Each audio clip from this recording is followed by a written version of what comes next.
வணக்கம் மக்களே, நான் தான் உங்கள் சரவணன் பேசுகிறேன். இப்போ நம்ம பார்த்துட்ருக்கிறது நிஃப்டி.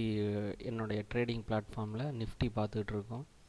நிஃப்டி பார்த்தீங்க அப்படின்னா 22 கால் நம்ம ஏற்கனவே 11 ரூபா 40 பைசாவுக்கு எடுத்திருந்ததை திருப்பி 8 ரூபாய்க்கு முடிச்சுட்டு திருப்பி 7 ரூபா 50 பைசாவுக்கு திருப்பி வாங்கியிருந்தேன்.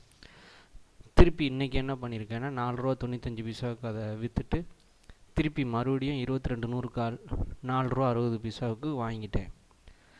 ஏன் இந்த தடுமாற்றம் அப்படின்னா, இன்றைக்கி மார்க்கெட்டுக்கு மேலே ஓப்பனில் மேலே ஏறிட்டு திருப்பி கீழே இறங்க ஆரம்பிச்சிச்சு. ஆனால் ஒரு இடத்துல சஸ்டெயின் ஆகி ஏற ஆரம்பிச்சது, நான் வாங்கிட்டேன்.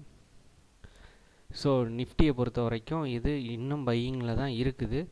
ஸோ எஸ்சிஎக்ஸ் நிஃப்டி பார்த்திங்க அப்படின்னா 36 பாயிண்ட் ப்ளஸில் தான் இருக்குது. நம்ம மார்க்கெட் முடிஞ்சதுக்கப்புறம் அது ஓடிட்டுருக்கு. சிங்கப்பூர் நிஃப்டி இது இன்னும் ப்ளஸில் தான் இருக்குது.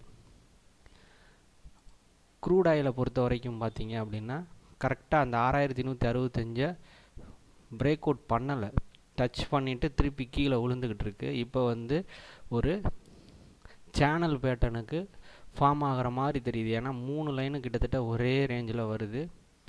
இந்த லோவை அடுத்து டச் பண்ணி உடைக்குதான்னு பார்ப்போம். உடைக்கலன்னா இந்த இடத்த கூட சப்போர்ட்டாக வச்சுட்டு நம்ம பை பண்ணலாம். திருப்பி டார்கெட்டு 6165 இருக்கலாம்.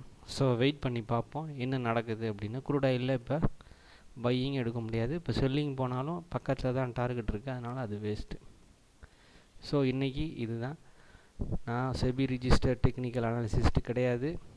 ஸோ என் பேச்சு நீங்கள் கேட்கணுன்னு அவசியம் இல்லை. இது ஒரு கற்பித்தலுக்கு மட்டுமே. நன்றி, வணக்கம்.